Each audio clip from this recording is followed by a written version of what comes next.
Hi everyone, and welcome to Cooking with Cricket and another Blackstone video recipe. I'm going to be cooking, well, I've got 3 different things going on, but I'm splitting it into 2 different videos, so I don't know which one you'll see first.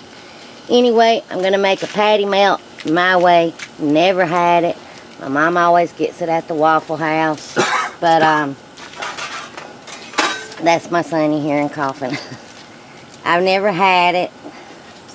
But, so it's going to be my way. It may not be traditional or the way other people have it, but this is just my way. And my son's going to have some hamburger steaks. So I just have some ground beef. And I'm going to smash them down.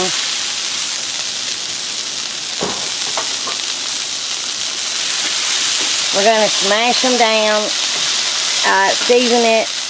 I'm going to season mine with some kosher salt, black pepper, and some adobo.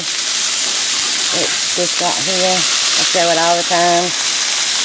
I'll have the links down below. Don't turn them yet, because they'll stick.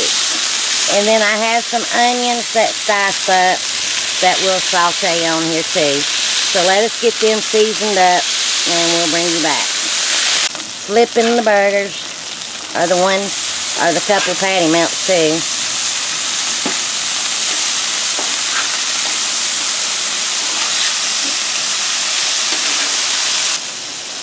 Now on a couple of these they're going to be patty melts for me and Ricky.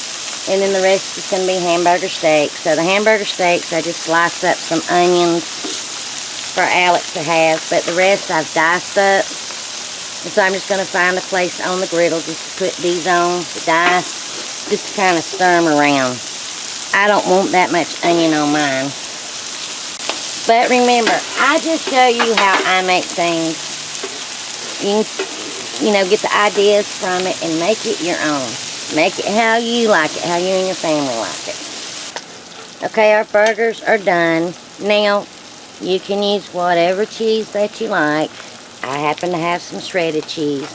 That's what I'm going to do to mine. But first, and if you're wondering, I don't really like ground beef,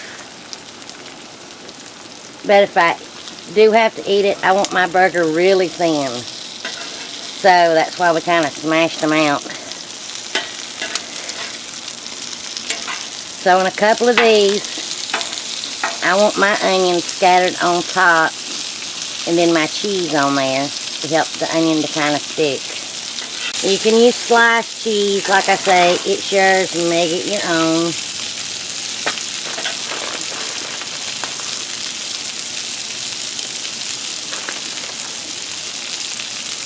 Now I'm going to take my cover and cover it up and let the cheese melt. Now if I had some Texas toast or thick sliced bread, that would be better. I don't, so I'm using what I have.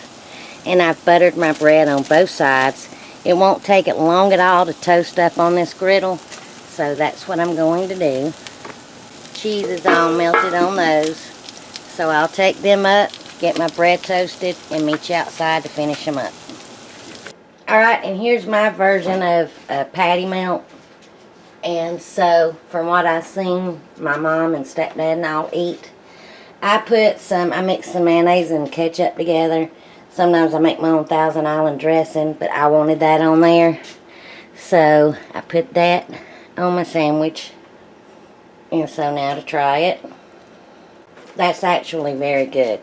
And I'm probably going to add some more of that mayonnaise and ketchup mixed together. That's really good. Has a good taste. I think anything cooked on the Blackstone Griddle has a better taste and flavor.